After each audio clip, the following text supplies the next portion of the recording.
Hi, welcome to the Discover Your Life Today YouTube channel. My name is Maveen Kaura. I am from discoveryourlifetoday.com. Today I'm going to go over 5 helpful tips you need to know when you start to blog. You can actually check out the article I wrote over at discoveryourlifetoday.com, Start a Blog. Pretty straightforward. So just 5 quick things I want you to consider. Reason number 1 is have a reason. What kind of audience are you hoping to attract with your blog? I think this is something you really need to understand and really ask of yourself and find out what kind of audience is willing to come to your website and what kind of audience are you willing to attract. If you know this answer in depth and you can ask this question and keep going layers and layers into what kind of audience are you hoping to attract for your new blog, I think you'll have a better understanding of what you're looking to get out of your blog. When you know who your target audience is, it is a lot easier to find new prospects to sell your products and services to if that is what your blog will intend to do in the future. A lot of people right now are looking for ways to do online businesses, and this is one of the things that they're doing is starting a blog, starting a website, and then finding ways to attract people to their website, grow their audience, and then sell something to their audience.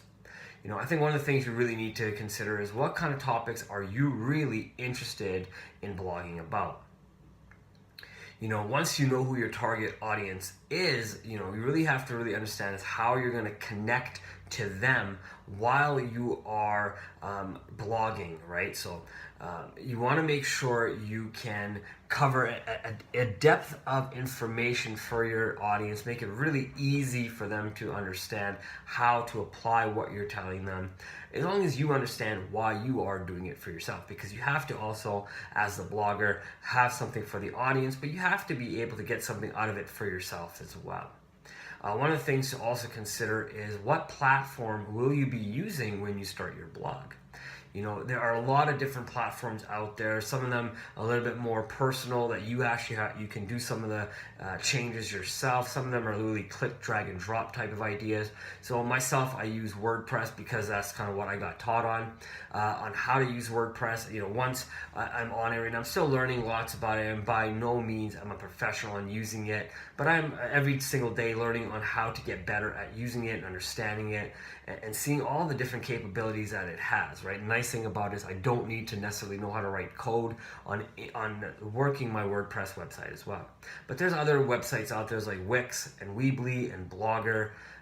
Medium is not quite a website, like a blog. It is a blog website. It's not your own personal platform, but it is a platform that you can use to upload all your blogs to. Easy to use, get a lot of people on there that are using it right now. You can also use something like LiveJournal, and a lot of other social media platforms can be used as a blog as well. Something like Tumblr was exactly why it was developed, so it could be a personal blog page for anybody who wants to use it. The other thing you need to consider is, will you have time to start a blog?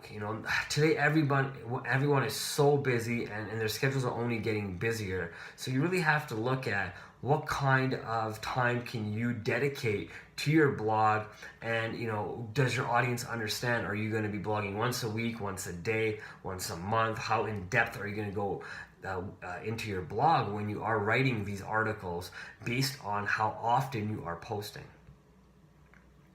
Consider the fact that you may need to have a well-researched and written blog. It can take a lot of time. It can take hours sometimes just to do the research and get really deep into whatever your topic is about, especially if you're teaching and training people about something like sales, as an example. Do you have time to dedicate over a long period of time the amount of time is required to your new venture? So something to really think about. Why do you want to start a blog? This is an important question to consider, and I think you really need to ask yourself this question. Just because other people out there blogging doesn't mean it's right for you or wrong for you. It's just, I think you have to really understand, why is it that you want to blog, and what kind of benefits can you provide other people out there by starting your blog? Are you knowledgeable in a certain topic, and is that why you want to start a blog, and is that why you want to make videos and podcasts and whatnot, and to discuss those ideas and bring people together? Or are you just looking to get your voice out there and just build your own confidence? And sometimes just sitting in front of this video right now and recording is, able to give me that boost of confidence, help me understand on how to speak to people, speak confidently with people as well. So there's a lot of different things that can come from writing and blogging and videoing and whatnot. So just understand what is it you want to do, right? Maybe you're an artist and you want to influence people with your art or your photography or your writing or your music. It's a great way to do that as well. And don't get me wrong, it's a great way to potentially make some good income as well if you focus your attentions on doing that. But again, remember, it does and it can take some time to do it. It's not going to be a get rich overnight scheme. One of the things I wish I knew about writing when I started blogging was finding a quiet space. For me, being in very noisy spaces is not really great because it doesn't allow me to be creative. So a lot of times, people have tough times formulating their thoughts when they're not in a quiet space. Some people work very well with background noise and whatnot. That's why you see a lot of people put on some music and whatnot. I'll also put on some music every so often, but I will not put on music that has words in it. I'll put on something like instrumentals or classical music or light jazz with no words, because it allows me to think and be creative in my quiet workspace versus getting into the music. Especially if I put on some stuff that I know, I'll definitely get lost in the music versus being lost in my work that I should be doing. A nice thing about a quiet space is, you can find it in your home, no problem. You can definitely find them in coffee shops. You can find it on your lunch break, potentially. You can go to your local park and sit there and find some quietness and creative space as well. But if you're going to be using outdoors as your quiet, creative spot, consider when the weather changes where you will go instead. Because if it rains or snows, you do want to find something that you're not going to ruin your computer or your piece of paper that you're writing on. Third thing, writing from experience. DiscoverYourLifeToday.com is a blog that really wants to change your life by providing solutions to the readers. And my writing is really going to come from my own experiences, my own thoughts, my own understanding of how the world works. And my goal is to share that with everybody who comes to the website or watches these videos. My personal experience from work side of things ranges from fast food restaurants to selling homes and cars in my early to late 30s. So, I have a vast experience along the side of banking and insurance and whatnot. So there's a lot of different experience of working with a lot of different people, hearing a lot of stories, having great conversations with people over the years, and really understanding what those conversations mean to me, what they meant to those people, and understanding how I can use those conversations to help myself as well as other people in conversations with them. I've traveled to a lot of different parts of the world and had the opportunity to see and experience people living in these countries as well. So I bring that type of experience as well. I enjoy reading books, listening to audio, being in nature. I love hiking. I love going to the beach as well. I love listening to podcasts and, just on different topics because I love learning. But now my goal really is not just learn, but it's really to apply that learning, because I think sometimes we just kind of get stuck in this learning phase versus the application phase. Other interests that I really do have are, from my experience, are for health, sales, wealth creation. Since the age of 20, that has really been a part of my life. In some cases on and off, some cases more, directly every single day. So what is your experience? What are you going to write about that you are very experienced at? So something to consider. Whatever you have the most knowledge on is something you should probably consider writing about. When I first started writing, I thought it was my blog was going to be about how people used to blog maybe 10, 15 years ago, even 20 years ago, when they'd write just about their personal stories and talk about their day and stuff like that. And that's all good, but that's kind of what Facebook has really become for. A lot of people are using it for telling people about their personal day. So it's like little quick sentences. Even Twitter is on about that.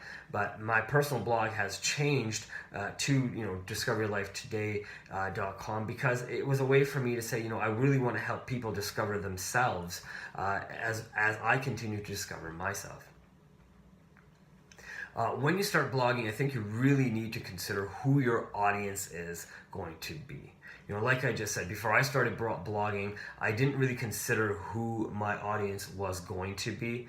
I was just super excited, and in 2014, I just wanted to write. I just started writing what was on my mind and creating that content for that. And I really just started writing about my day-to-day experiences at work. And, sometimes I'd write about a weekly experience at work, and I just put that out because I thought that's the way it was being done.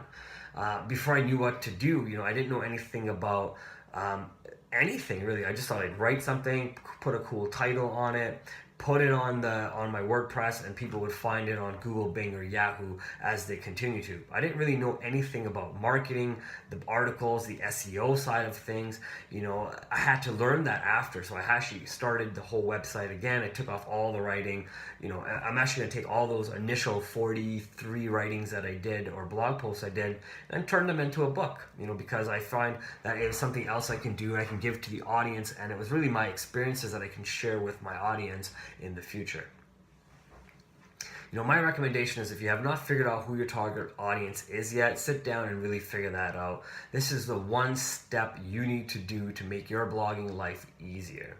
If you're going to be blogging about dogs, then you need to figure out, are you going to be writing a general blog about dogs, or are you going to be writing about specific breeds of dogs, or all types of breeds of dogs? And are you going to get really in depth on how to take care of them, what kind of food they eat? You really got to figure out what you want your blog to be about. And number 5, I believe this is something we all need to have. I think, we go to school, what school teaches you is to have a broad understanding of a lot of topics in general. And I think that's something that we need to do, is, especially on a blog like mine, which is Discovering Your Life. It's a very broad topic. It's not very focused, it's very broad. But even in that, I can really write about focused topics within broad topics. So that's one thing I really enjoy. Once you know who your audience is, you can really start writing blog articles that can be consumed and shared by the people that you're attracting. Even Darren Rouse of ProBloggers says, bloggers should consider writing from both perspectives of a topic.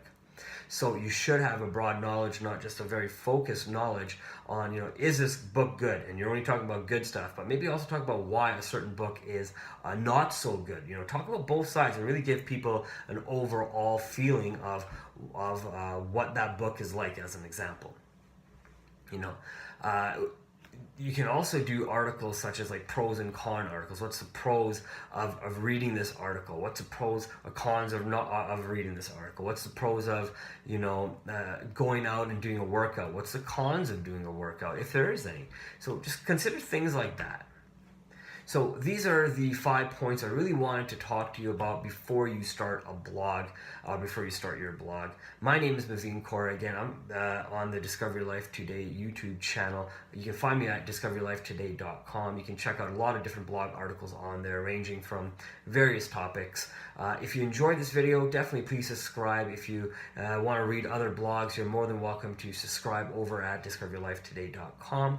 Other than that, I hope you go out and enjoy your day. If you do start a blog, let me know which one of these 5 reasons really helped you understand why you're going to start your blog and before you start your blog. And if there's other reasons that you considered prior, please let me know, and also let me know what your new website is. I'd love to go check it out. Have a great day.